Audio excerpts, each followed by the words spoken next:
نحمده ونصلي ونسلم على حبيبه الكريم أما بعد فأعوذ بالله من الشيطان الرجيم بسم الله الرحمن الرحيم ولقد نصركم الله ببدر وأنتم أذلة بارك الله لنا ولكم في القرآن العظيم ونفعنا وإياكم بالآيات والذکر الحکیم۔ بارگاہ رسالت میں درود و سلام کا نذرانہ پیش کرنے کی سعادت حاصل کریں۔ اللہم صلی علی سیدنا و مولانا محمد وعلی آل سیدنا و مولانا محمد وبارک وسلم صلاة و سلاما علیک یا رسول اللہ، صلاة و سلاما علیک یا حبیب اللہ صلی اللہ تعالی علیہ وسلم۔ حضرات، غزوہ بدر کے تعلق سے کچھ باتیں پہلے عرض کی جا چکی ہیں اور خاص جنگ بدر کے تعلق سے آج کچھ باتیں گوش گزار کی جائیں گی۔ تاریخ اسلام کا مطالعہ کرنے سے یہ بات واضح ہو جاتی ہے کہ غزوہ بدر سن ہجری 2 میں ماہ رمضان المبارک اور جمعہ کے دن واقع ہوا۔ حضور رحمت عالم صلی اللہ تعالی علیہ وآلہ وسلم 313 مجاہدین اسلام کے ساتھ اپنے جانثاروں کے ساتھ میدان بدر میں پہنچ چکے ہیں۔ کفار کا لشکر پہلے ہی سے پہنچ چکا تھا۔ حضور رحمت عالم صلی اللہ تعالی علیہ وآلہ وسلم کے ساتھ 313 جانثار ہیں اور وہ بھی بے سر و سامانی کے عالم میں ہیں، جبکہ مد مقابل کفار کا 1000 کا لشکر ہے اور جو طرح طرح کے ہتھیاروں سے لیس ہے۔ حضور رحمت عالم صلی اللہ تعالی علیہ وآلہ وسلم میدان بدر میں اللہ کے حضور دعا فرما رہے ہیں۔ سیرت کی کتابوں میں ہے، آپ بارگاہ الہی میں عرض کر رہے ہیں کہ مولا، تو نے مجھ سے جو وعدہ فرمایا ہے آج اسے پورا فرما دے۔ دعا کرتے کرتے آپ پر ایسی رفقت طاری تھی کہ جوش گریہ میں چادر مبارک دوش انور سے گر پڑتی تھی، لیکن آپ کو خبر نہیں ہوتی تھی۔ کبھی آپ سجدے میں سر رکھ کر اس طرح سے دعا مانگتے کہ الہ العالمین، اگر یہ چند نفوس ہلاک ہو گئے تو پھر قیامت تک روئے زمین پر تیری عبادت کرنے والے نہ رہیں گے۔ حضرت صدیق اکبر رضی اللہ تعالیٰ عنہ جو آپ کے یار غار تھے، آپ کو اس طرح بے قرار دیکھتے ہیں تو ان کا سکون اور چین رخصت ہو جاتا ہے، ان پر بھی رفقت طاری ہو جاتی ہے۔ وہ چادر مبارک کو اٹھا کر آپ کے دوش اقدس کے اوپر ڈالتے ہیں، دست مبارک تھامتے ہیں اور ادب کے ساتھ عرض کرتے ہیں، یا رسول اللہ صلی اللہ تعالی علیہ وسلم، اب رہنے دیجئے، اللہ تعالی ضرور اپنا وعدہ پورا فرمائے گا۔ اپنے یار غار کی بات سن کر حضور صلی اللہ تعالی علیہ وسلم دعا ختم کرتے ہیں اور آپ کی زبان مبارک پر اس آیت کا ورد جاری ہے، سَيُهْزَمُ الْجَمْعُ وَيُوَلُّونَ الدُّبُرَ، یعنی عنقریب کفار کی فوج کو شکست دے دی جائے گی اور وہ پیٹ پھیر کر کے بھاگ جائیں گے۔ چنانچہ معرکہ آرائی شروع ہوتی ہے، مقابلہ شروع ہوتا ہے، جنگ کا آغاز ہوتا ہے۔ کفار کا سپہ سالار عتبہ بن ربیعہ اپنے سینے کے اوپر شتر مرغ کا پر لگائے ہوئے اپنے بھائی شیبہ بن ربیعہ اور اپنے بیٹے ولید بن عتبہ کو ساتھ لے کر غصے میں بھرا ہوا اپنی صف سے باہر نکل کر کے مقابلے کی دعوت دینے لگتا ہے۔ اسلامی صفوں میں سے، لشکر اسلام میں سے حضرت عوف اور حضرت معاذ وہ عبداللہ بن رواحہ رضی اللہ تعالی عنہم مقابلے کے لیے نکلتے ہیں۔ عتبہ نے ان لوگوں کے نام پوچھے، نسب پوچھا۔ جب معلوم ہوا کہ یہ لوگ انصاری ہیں تو عتبہ نے کہا کہ ہم کو تم لوگوں سے کوئی غرض نہیں ہے۔ پھر اس نے چلا کر کے کہا کہ اے محمد صلی اللہ تعالی علیہ وسلم، یہ لوگ ہمارے برابری والے نہیں ہیں، یہ لوگ ہمارے جوڑ کے نہیں ہیں، اشراف قریش کو ہم سے لڑنے کے لیے میدان میں بھیجیے۔ حضور صلی اللہ تعالی علیہ وسلم نے حضرت حمزہ کو، حضرت علی کو، وہ حضرت عبیدہ کو حکم دیا کہ آپ لوگ ان تینوں کے مقابلے کے لیے نکلے۔ چنانچہ یہ تینوں بہادران اسلام میدان میں نکلے۔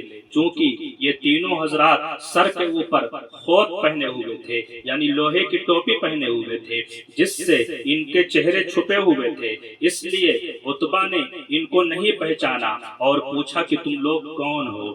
جب ان تینوں نے اپنے اپنے نام بتائے، نسب بتایا، تو عتبہ نے کہا کہ ہاں، اب ہمارے جوڑ کے لوگ آئے ہیں، اب ہمارے برابری کے لوگ آئے ہیں۔ جب ان لوگوں میں جنگ شروع ہوئی، حضرت حمزہ، حضرت علی، وہ حضرت عبیدہ رضوان اللہ تعالی علیہ مجمعین نے اپنی ایمانی شجاعت کا ایسا مظاہرہ کیا کہ بدر کی زمین دہل گئی اور کفار کے دل تھرا گئے، اور ان کی جنگ کا انجام یہ ہوا کہ حضرت حمزہ رضی اللہ تعالی عنہ نے عتبہ کا مقابلہ کیا۔ دونوں انتہائی بہادری کے ساتھ لڑتے رہے، مگر حضرت حمزہ رضی اللہ تعالی عنہ نے اپنی تلوار کے وار سے مار مار کر کے عتبہ کو زمین کے اوپر ڈھیر کر دیا۔ ولید نے حضرت علی رضی اللہ تعالی عنہ سے جنگ کی۔ دونوں نے ایک دوسرے کے اوپر بڑھ کر کے حملہ کیا اور خوب مقابلہ آرائی ہوئی، لیکن اسد اللہ غالب کے ذوالفقار حیدری، اللہ کے شیر کی تلوار نے ولید کو مار گرایا اور وہ ذلت کے ساتھ قتل ہو گیا۔ مگر عتبہ کے بھائی شیبہ نے حضرت عبیدہ رضی اللہ تعالی عنہ کو اس طرح سے زخمی کر دیا کہ وہ زخموں کی تاب نہ لا کر زمین پر بیٹھ گئے، اور یہ منظر دیکھ کر کے حضرت علی رضی اللہ تعالی عنہ پھرتی کے ساتھ آگے بڑھتے ہیں اور بڑی تیزی کے ساتھ آگے بڑھ کر کے شیبہ کو قتل کر دیتے ہیں، اور حضرت عبیدہ رضی اللہ تعالی عنہ کو اپنے کاندھے کے اوپر اٹھا کر کے بارگاہ رسالت میں لے کر کے حاضر ہو جاتے ہیں۔ ان کی پنڈلی ٹوٹ چکی تھی، چور چور ہو چکی تھی، اور نلی کا گودا بہ رہا تھا۔ اس حالت میں عرض کرتے ہیں کہ یا رسول اللہ صلی اللہ تعالی علیہ وسلم، کیا میں شہادت سے محروم رہا؟ ارشاد فرمایا کہ نہیں، ہرگز نہیں، بلکہ تم شہادت سے سرفراز ہو گئے۔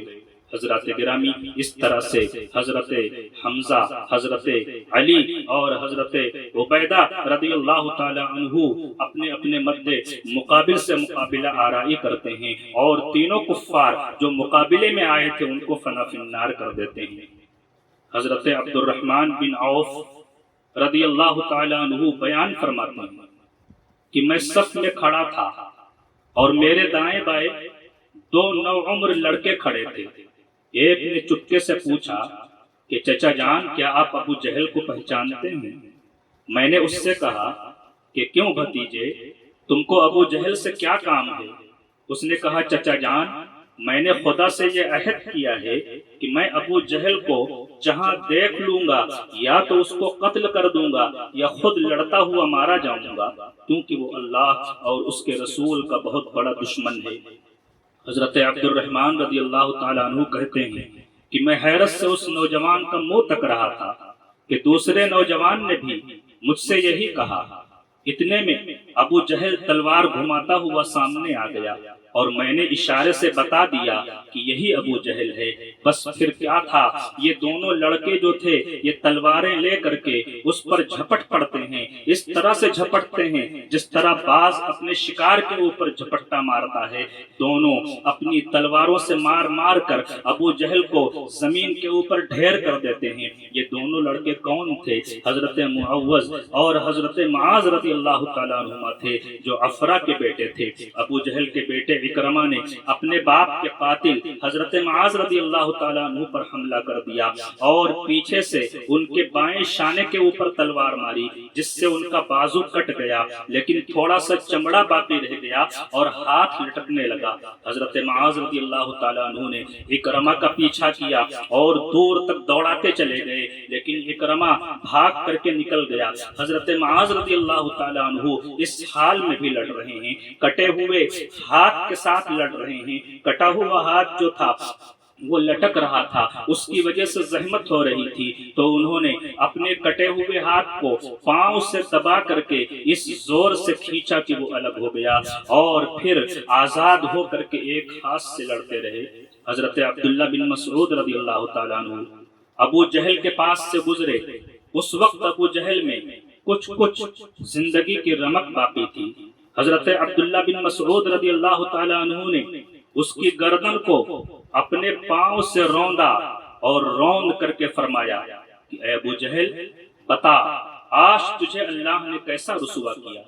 ابو جہل نے اس حالت میں بھی گھمنڈ کے ساتھ یہ کہا کہ تمہارے لیے یہ کوئی بڑا کارنامہ نہیں ہے، میرا قتل ہو جانا اس سے زیادہ نہیں ہے کہ ایک آدمی کو اس کی قوم نے قتل کر دیا ہے۔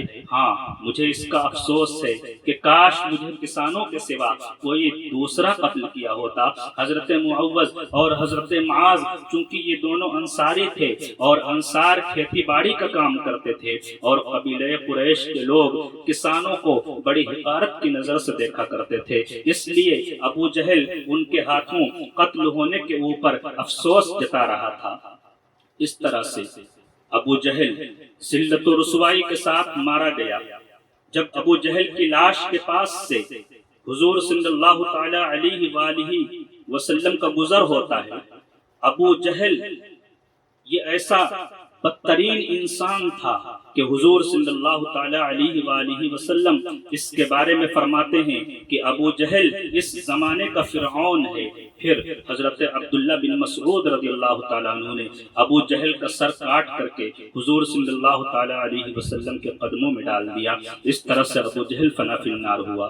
امیہ بن خلف یہ بھی بہت بڑا دشمن رسول تھا۔ جنگ بدر میں یہ بھی بڑی ذلت کے ساتھ مارا گیا۔ حضرت بلال حبشی رضی اللہ تعالیٰ عنہ پر اس نے مظالم کے پہاڑ ڈھائے تھے۔ حضرت بلال رضی اللہ تعالیٰ عنہ نے جب اس کو دیکھا اور کچھ انصاریوں کو اپنے ساتھ لیا، آواز دی، اور حضرت بلال رضی اللہ تعالیٰ عنہ اور کچھ انصاریوں نے مل کر کے اس کو فنا فی النار کر دیا۔ حضرات گرامی، جنگ بدر میں اللہ تعالیٰ نے مسلمانوں کی مدد کے لیے آسمان سے فرشتے بھی اتارے تھے۔ پہلے 1000 فرشتے آئے، پھر 3000 ہو گئے، اس کے بعد 5000 ہو گئے۔ جب خوب گھمسان کا رنگ پڑا تو فرشتے کسی کو نظر نہیں آتے تھے، لیکن ان کی ضرب کے اثرات جو تھے وہ صاف نظر آتے تھے۔ بعض کافروں کی ناک پر، منہ پر کوڑوں کی مار کا نشان پایا جاتا تھا، کہیں بغیر تلوار مارے سٹ کر سر کٹ کر کے گرتا ہوا نظر آ رہا ہے۔ یہ آسمان سے آنے والے فرشتوں کی فوج کے کارنامے تھے۔ فرشتوں نے جنگ بدر میں مسلمانوں کی مدد کی۔ عتبہ، شیبہ، ابو جہل وغیرہ کفار قریش یہ جب مارے گئے، ان سرداروں کی ہلاکت سے کفار مکہ کی کمر ٹوٹ گئی اور ان کے پاؤں اکھڑ گئے، اور وہ ہتھیار ڈال کر کے بھاگ کھڑے ہوئے، اور مسلمانوں نے ان کو گرفتار کرنا شروع کر دیا۔ اس جنگ میں کفار کے 70 آدمی قتل ہوئے اور 70 آدمی گرفتار ہوئے، باقی اپنا سامان چھوڑ کر کے فرار ہو گئے۔ اس جنگ میں کفار مکہ کو ایسی زبردست شکست ہوئی کہ ان کی عسکری اور فوجی طاقت جو تھی وہ ختم ہو گئی۔ کفار قریش کے بڑے بڑے نامور سردار جو مانے جاتے تھے، بہادری اور فن سپہدری میں یکتائے روزگار مانے جاتے تھے، ایک ایک کر کے سب موت کے گھاٹ اتار دیے گئے۔ جنگ بدر میں کل 14 مسلمان شہادت سے سرفراز ہوئے، جن میں 6 مہاجر اور 8 انصار تھے، اور 70 کفار مارے گئے اور 70 ہی کی تعداد میں گرفتار ہوئے۔ اس طرح سے اللہ رب العزت نے مسلمانوں کو فتح مبین عطا فرمائی۔ اللہ رب العزت ہم سب کو شہدائے بدر کا صدقہ عطا فرمائے اور شرکائے بدر کا صدقہ عطا فرمائے. آمین. وآخر دعوانا الحمدللہ رب العالمین.